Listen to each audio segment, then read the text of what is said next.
Geçtim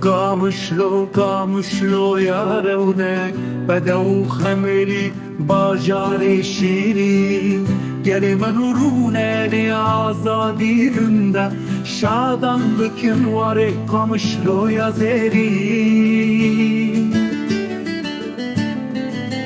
Hesî Afrînê lê çemê robar Axe kobaniye gelê egîdan Riha û dêrika bilsozên mêrxas xemilandin welat bûka kevin aran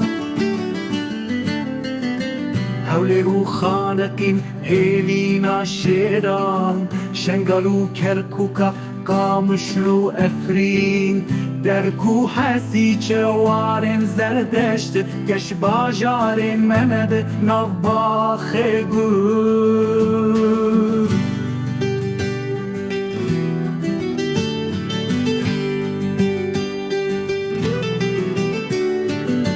Gehiştim kamışlo yarevnek Bedew xemelî bajarê şîrîn Gelê min rûnê azadî rinde Şadan bikin warê kamışloya zêrîn Sêrt mêrdîn û wan bedîsbat mam û Amed Çiyayê cudî li sînorêlîna aştiyê Mereş û Elbistan gurgum û Semsûr Axa